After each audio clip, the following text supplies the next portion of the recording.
Hello and welcome to another lecture for Ethics in Journalism. I'm Professor Harper, and today we're going to talk about confidential sources and confirmation bias. Now, we tend in journalism to refer to sources that are not named as anonymous sources. In fact, the law calls them confidential sources. So what we mean by anonymous or confidential sources is that we have interviewed someone, that individual has requested that we do not use their names. We have to come up with an acceptable identification, which is a source close to the White House or um, someone with information of the U.S. Justice Department system. Um, Officials said doesn't really work. Sources said we need a little bit more than that. But just to make sure that you understand the definitions of various sourcing, on the record clearly means that you can use the information and the individual's name. On background or not for attribution means that you can use the information but without a name. Now, a lot of people who don't really know journalism say this is off the record. Well, off the record means that you can't use it at all.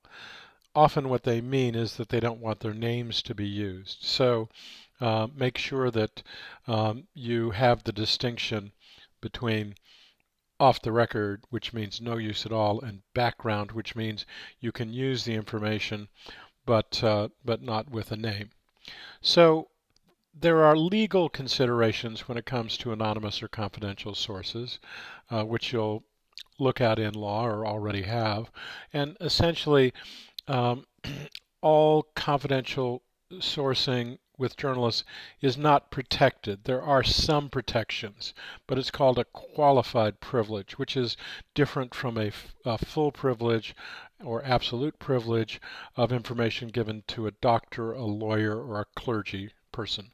Um, Qualified privilege means that there is some protection on the part of the journalist and also the individual, but when it gets to federal courts, you can be compelled to give up the name of your source. Alternatively, there's also a legal case which, if you give up the name of a source, you can actually be sued for breaching a contract. So there are legal considerations when it comes to anonymous or confidential sources, but we're going to deal with some ethical considerations as well. So most people will tell you be especially careful when you use confidential sources. You should provide the information as fully as possible. You should consult with a news manager or a news editor to make sure that you're following the policy of your news organization when it comes to confidential sources, and that they should be used only when it's absolutely essential to an important story. So, some factors, okay? A story that uses confidential sources should be of overwhelming public concern. Although, if you are doing a report about a crime, let's say someone's been murdered in a house nearby, you're talking to the neighbors, they were eyewitnesses to people coming and going, it's okay not to use their names because of the possibility of retaliation in a gang shooting or something like that. Before offering a source anonymity, you or your news managers must be convinced that there is no other way to get the information on the record. Okay? You must be convinced that the source has knowledge that can be verified about the story. And even if the source cannot be named, the information must be proven true. Therefore, it is far better to get a second source for the information. So you also must be willing to publicly describe the source, reveal to the public why the source was not named, and what, if any, promises you made in order to get the information. Okay. Some other factors. What does the use of the source mean to the actual accuracy and the authenticity of your story? Does the source deserve protection of the identity, or is it simply a political operative who's spinning a story? Okay. Will the source be threatened with safety, Could their family be threatened or their livelihood be threatened if the source name was revealed? Okay. What legal obligations do you have? Okay. Um, is the public or the viewer or the reader going to view the information differently if they knew the source's name and motivations? I think that most of us would agree that if you put a name to information, that it's going to affect the credibility of the information. It's going to give it more credibility. If you promise to protect the source's identity, are you using production techniques that will ensure the protection you promised? What if a lawyer subpoenas the raw audio or video? Would the person be identifiable in the tape outtakes? Probably yes. Do you understand what the policy is on confidential sources before you promise it?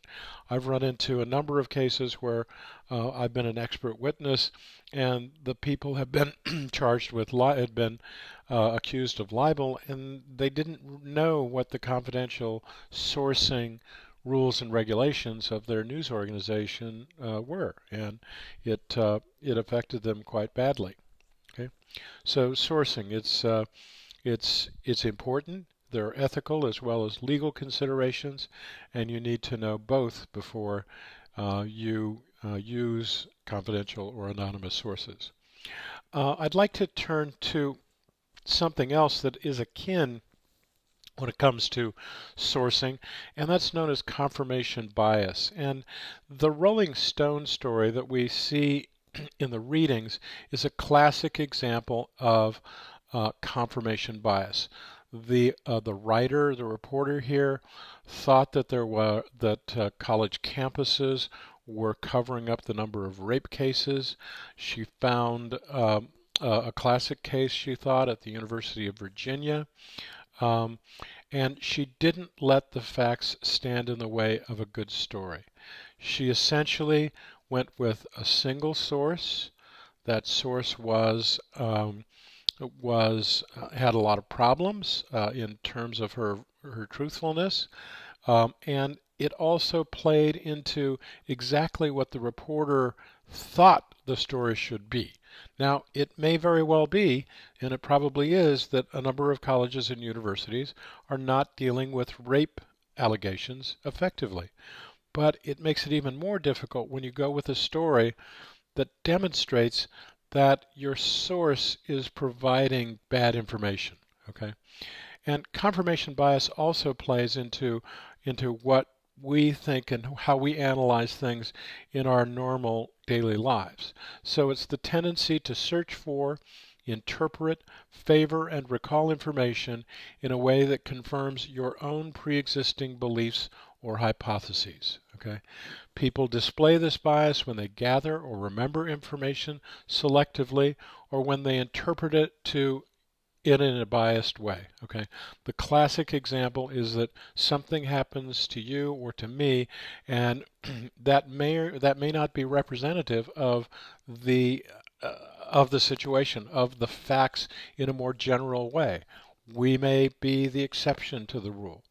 And what's important here is to realize that you have a bias as a reporter, you have a bias as an individual, and you need to be careful that those biases don't have you select some information and eliminate others. Okay, this is all based on a series of tests, and then later on in psychological tests it was confirmed.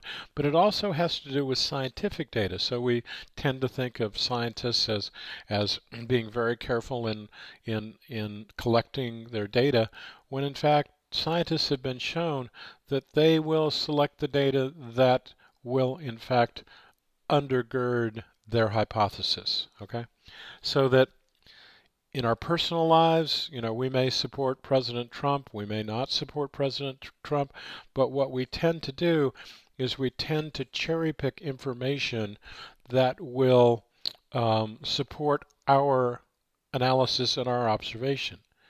It may be true, it may not be true, and we have to be very careful that we don't engage in confirmation bias as an individual, but more importantly, as a journalist. So that's what we have today. Thanks very much, and we'll see you online. Goodbye now.